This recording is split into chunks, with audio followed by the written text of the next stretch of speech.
May adlaw sa tanan, ako di ay si Christina Nem Galiposo, a BPE2 student, section 3. Representing my video presentation about the DILG fall devolution to happen with issuance of Executive Order 138. The programs that are included in the devolution are comprehensive project for street children, assistance to persons with disability, assistance to individuals in crisis situation, recovery and reintegration program for trafficked persons, sustainable livelihood program, and supplementary feeding.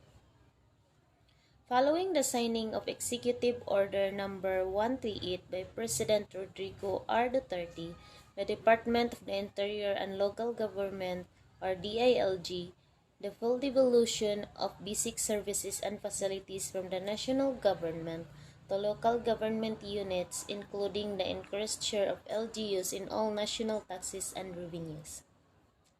In Mandana's ruling, the Supreme Court held that all collections of all national taxes except those accruing to special purpose funds and special allotment for the utilization and development of the national wealth should be included in the computation of the base of the just share of the LGUs. In 1987, Executive Order Number 119, expanded and reorganized the Health Sector Ministry of Health, renamed back to DOH. In 1991, Republic Act Number 7160 in Local Government Code mandated responsibility and autonomy to manage local health facilities and services to different levels of LGUs. In 1992, Department of Health Rules and Regulations implementing the Local Government Code of 1991 provided guidance on the reorganization of the DOH and devolution of health functions to LGUs. 1995, Republic Act No. 7875, National Health Insurance Acts, established the PhilHealth as the National Health Insurance Entity, later amended by Republic Act No. 9241 and Republic Act No. 10606. In 1999, DOH Health Sector Reform Agenda. DOH Reform Framework aimed to improve the way healthcare is delivered, regulated, and financed. 2004, Department of Health AO number 185, 2004. Supported the implementation of local health system reforms in GDAS with marginalized populations. 2005, Formula 1 for Health, Department of Health Reform Framework for 2005 to 2010. 2006, DOH AO number 2006-0017, provided an incentives scheme framework for enhancing inter-LGU coordination and sharing of resources for health through the establishment of ILHZs. 2011, Kalusugan Pangkalahatan, DOH Reform Framework of the DOH for 2011 to 2016.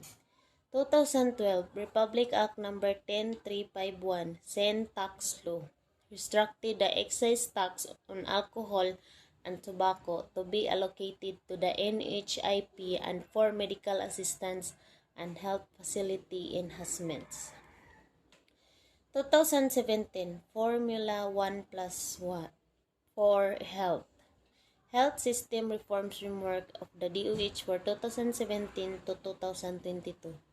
2019, Republic Act No. 11223, the Universal Health Care Act, provided key reforms to assist in the achievement of UHC in the country. The DILG, DBM, and Bureau of Local Government Finance of the DOF, on the other hand, shall include public financial management processes such as local planning, investment, programming, resource mobilization, and budgeting in the capacity development of the LGUs, that the allocation of the revenue allotment for basic services and facilities is in accordance with the Local Government Code or Republic Act No.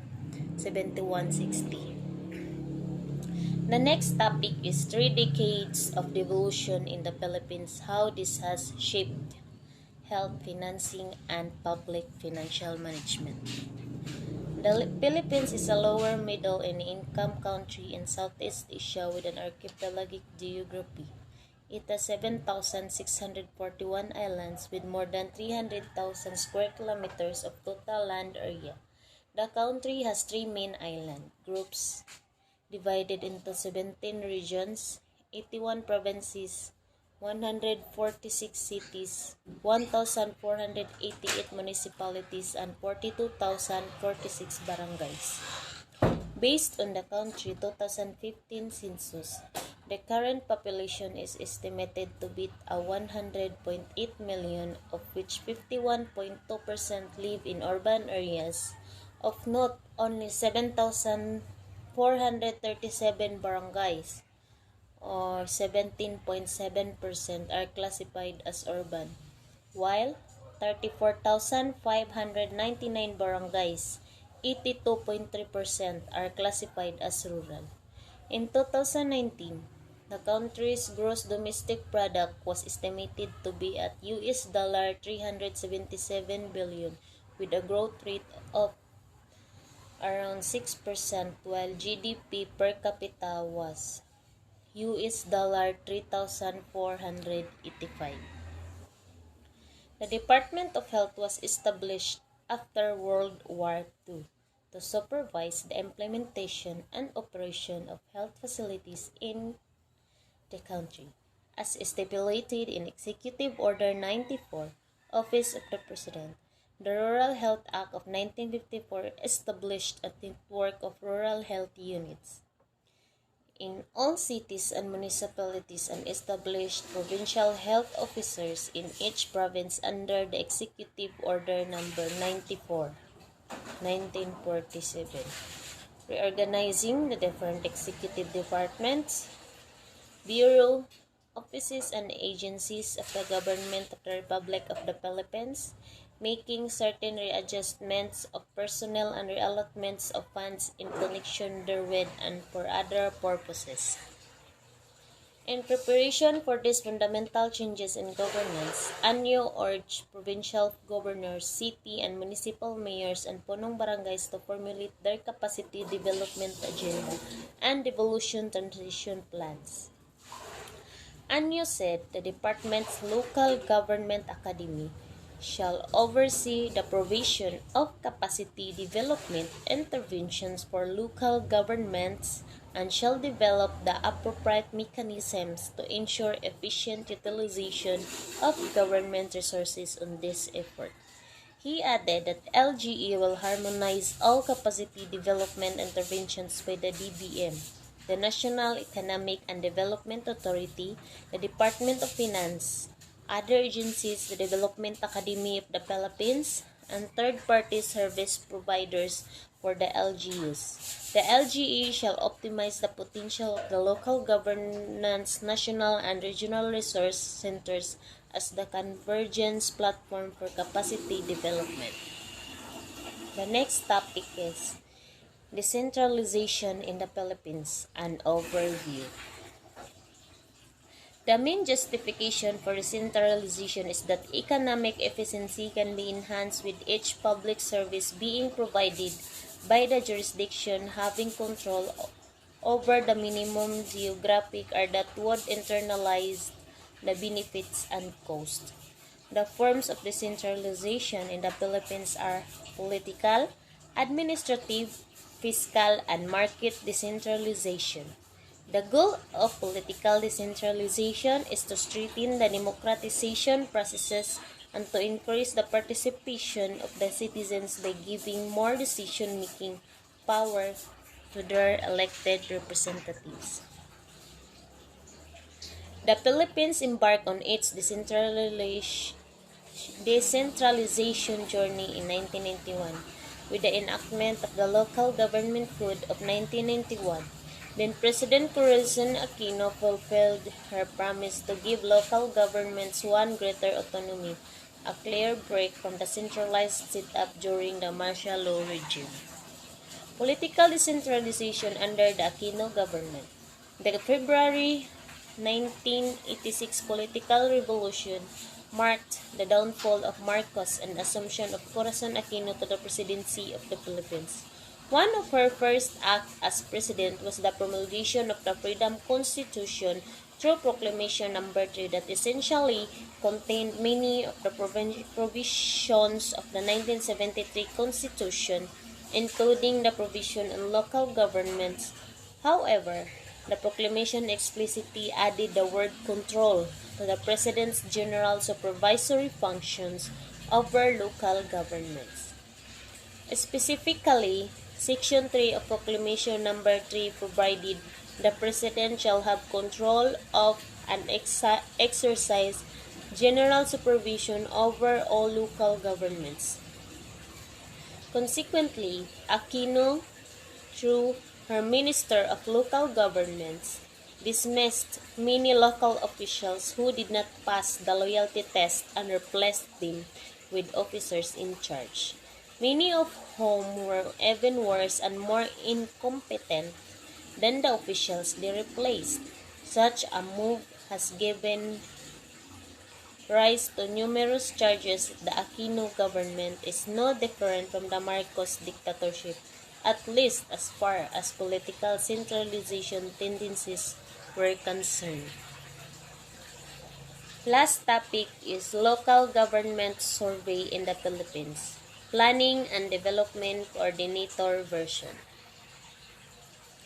Municipal Planning and Development Coordinator provide assistance in the development and progress along the areas of development such as agricultural, infrastructure, fiscal management, and other socio-economic programs of the municipality. The four major roles of the LGU provides the links between the people and government, address its community's problems and concerns, enforce policies, and hold influence over its communities.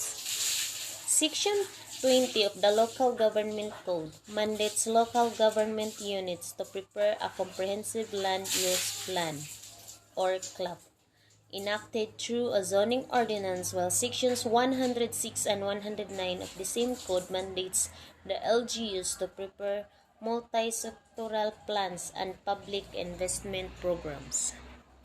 The five budgetary categories can be divided into two different policy areas: social development-oriented and economic development-oriented. One of the factors influencing the PDC's policy orientation would seem to be the size of the local government in which they work.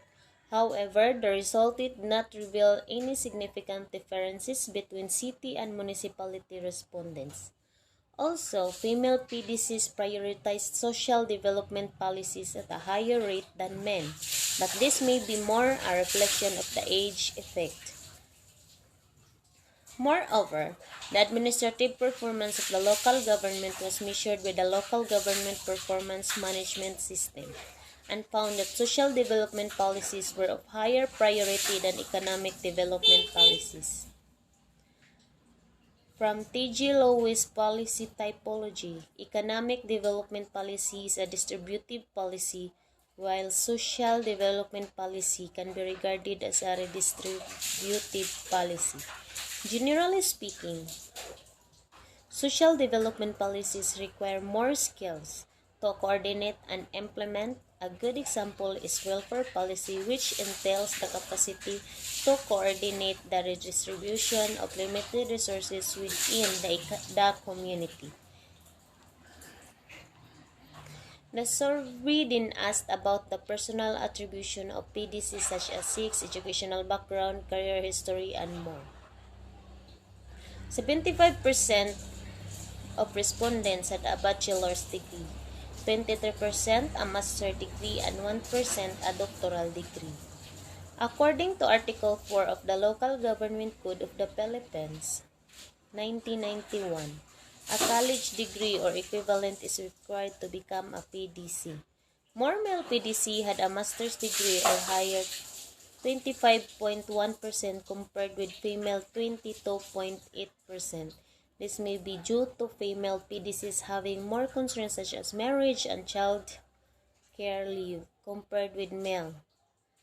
In cities also tended to have a higher education attainment than those in municipalities, which may attribute to PDCs in cities needing more professional skills and capacities owing to the higher and more diversified demands of their job.